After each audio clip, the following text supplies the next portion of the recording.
Nabi Muhammad. Ketika Nabi mengatakan seperti itu, langsung Abu paman Nabi, musuh Nabi, ya. Paman Nabi sendiri, mana nih ponakan? Kalau seandainya duduk aja, kalau seandainya ente tuh, ente belum lahir. Apa ente tidak ada anak? Nah gitu misalnya kan, tangan aja, cium tangan lah. Nah gitu. Ngomong apa lagi? Nah, misalnya kan gitu deh. Masa Nabi Muhammad mau sama pamannya ini kan? Depan mungkin depan cium tangan bolak-balik mungkin ya lah. Kalau kita debat sama Ami gimana? Kan gak enak seperti itu. Nabi Muhammad itu basyarul, manusia juga. Iya, sama ada perasaan. Nabi Muhammad itu ada perasaan. Nabi Muhammad itu orangnya sangat merasa gitu. Iya, Nabi Muhammad itu kata ulama ketika ada kita sering baca surah ini tabat jada bila hati buatan. Setiap sholat 5 waktu baca tabat jada. Ulama menganggap itu makruh. Kenapa? Ente izah Nabi. Nabi itu berperasaan. Misalnya saya nih, amin di masih apa? Setiap tulisan ahlan satu sini, khair, amin di nyako. Kan perasaan saja Allah ini kurang. Tidak ada omongan lain apa? Iya kan, setiap ketemu, iya misal, jangan misal saya ini siapa misalnya bejok misalnya, anggap dah bejok nih, pamannya preman, matinya lagi dalam keadaan mabuk, ya, tatonya sebanyak itu misalnya, setiap ketemu si bejok, jok, bukan aja ente insya Allah enggak ahli surga tapi mamang ini masih ngaco hari pertama jok, ya sudah, hari kedua ketemu lagi, kayak gitu lagi, hari ketiga, goconya udah bejok, ngajar, dia kata omongan apa? Nah gitu kan.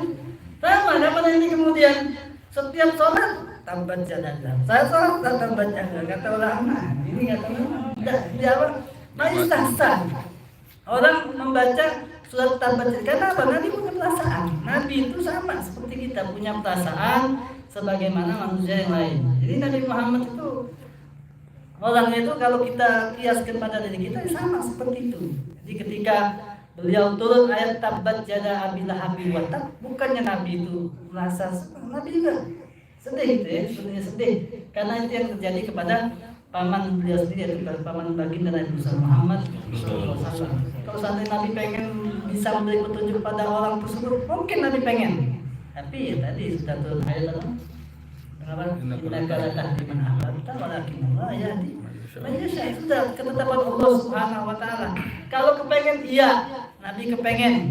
Ya tak, keluarganya sudah usah, keluarganya orang lain aja pengen umatnya beliau pengen selamatkan, apalagi paman baginda Nabi Muhammad SAW. Apalagi Abu Lahab ini bukan orang sembarangan ya. Abu Lahab ini paman yang sangat cinta sama Rasulullah SAW. Jadi kan ketika pertama kali Abdul Muthalib wafat, siapa yang pertama kali pengen mengangkat Rasulullah jadi anak? Abu Lahab. Selain Abu Talib, Abu Talib itu pilihan karena saudara Syakik kandung abahnya. Tapi sebenarnya Abu Lahab itu dari Rasulullah lahir aja dia sudah gembira setengah mati sama Nabi. Suwaibah dia merdekakan di antara paman-paman Nabi. Tidak ada. Kami baca sejarah di antara paman-paman Nabi yang pertama kali dengar Rasulullah lahir memerdekakan budaknya Suwaibah Naslamiyah ya Abu Lahab.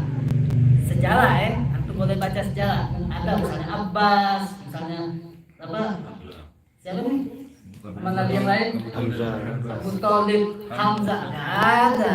Yang ada ceritanya itu hanya Abu Lahab yang memerdekakan Suwaibah Naslamiyah, hanya satu itu. Dan itu juga dia ngasih apa nih, dia semua dikasihkan kepada Suwaibah karena cuma ngabarkan tentang kelahiran baginda Nabi Muhammad SAW. Sampai Abdul Muthalib wafat, Abu Lahab pengen ngangkat Rasulullah sebagai anak sampai, tapi pilihannya jatuh kepada Abu Thalib karena Syakik, saudara seabah dan seumi dengan Abdullah. Abu Lahab bukan saudara seumi, tapi saudara seayah.